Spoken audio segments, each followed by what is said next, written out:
A general theme that runs through many of these photographs, this series that I'm creating, is that they're very masculine subjects often. And at one point I was trying to create a shot with something that was so hyper masculine, so almost aggressive in its nature. I thought of an army tank. And I was wondering, how could a guy like me, just a regular guy, get a hold of a frontline main battle tank, living here in Los Angeles?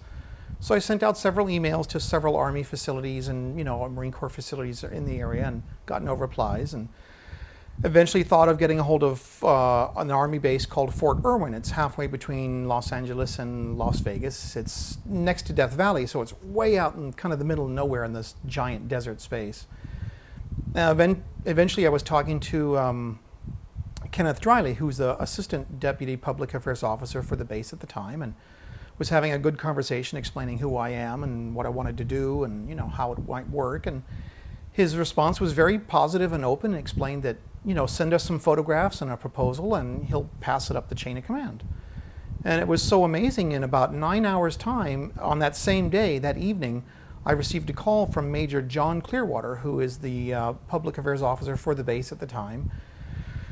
And we had a conversation. I was honest, to be honest, I was a little taken aback. I wasn't sure, who is this calling me? A major from the Army? I wasn't quite sure. It took me a few minutes to kind of figure out what was our conversation about, and I played along and didn't give away the fact that I wasn't sure what's happening. It would make me look stupid and didn't want to do that.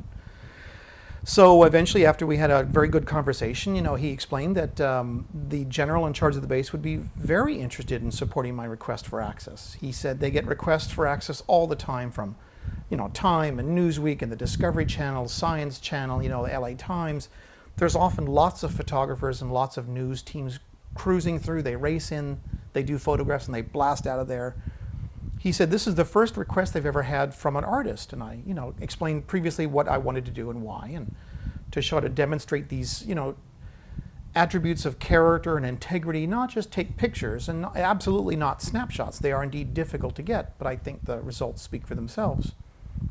He said the general in charge of the base only had one request, and that it's indeed if you can include some troops. He said they are indeed very proud of their hardware, but they're also very proud of the training syllabus they provide. And they would like to sort of demonstrate that, both of those characters in these photographs, if I can indeed do that. And of course, my response was, yes, sir. I almost caught myself barking out that response. And it was then I realized during this entire conversation I've been having with the major, I'd been standing at attention. Now, I've never been in the service. I've never been in the Army. I'm just a regular guy.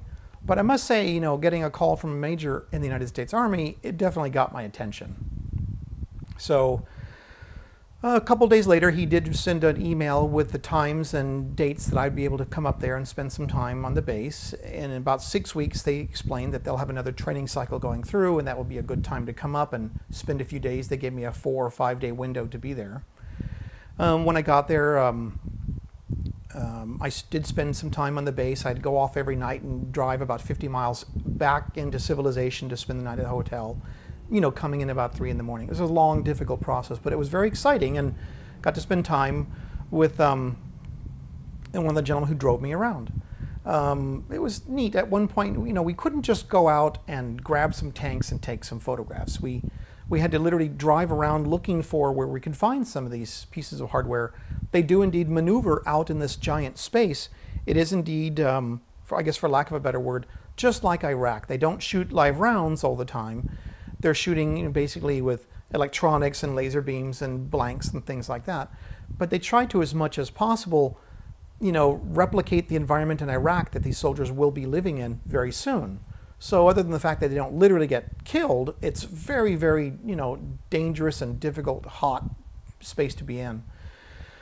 At one point, we did track down some tanks, and Ken Driley, the driver who was working with me, and the Deputy Public Affairs Officer was driving with me and, trying to find these locations. We did find a bunch of tanks and some guys, and were able to set them up. And at one point, I was sitting on the back of his Hummer with my tripod and cameras and, really tall up. Like you could see in the photograph, I'm looking down on this very big piece of hardware to begin with. And I'm playing with my camera and fiddling with my tripod, and the soldiers are standing just out of camera view. And I was just casually asking these guys, what they thought of this whole situation with the Army and their equipment. And they were, to a man, very positive. They explained that The equipment is first rate, you know, solidly built. It's very clean. It's tight. It works well. All the thing works as they're advertised, and they're very comfortable with that. In addition to that, the training syllabus is really first rate. That they get a good feel for the situation when they're here, and then they go off to basically to battle. In just 2 weeks hence, they'll be going back to Iraq.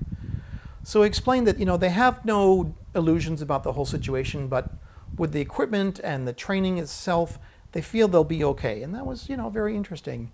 As we were like setting up a little more, I had a few more minutes before it got dark and I would start taking pictures. I asked them again a little more of a pointed question, which is on my mind, and I think many Americans, like, what did they think about the war right now in Iraq? And it was very interesting in his response, being so neutral and cool. It was very telling.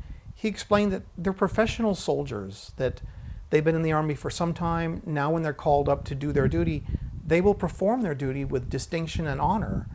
It's not a matter of being for or against the war. They are professionals and they will do their job, you know. So I was moved by the very straightforward answer to a question which was, for me and I think many Americans, a very difficult issue right now for us to deal with. These are warriors who will soon go off overseas to serve their country in time of need. It was really inspiring. I think that's really what I wanted to share mostly with these photographs, a little of the background. If you would like to know more, read the quite long narrative I created. Even that's been cut back to a manageable size. And I just wanted to give you a little background of where I'm coming from. I hope you enjoy the shots.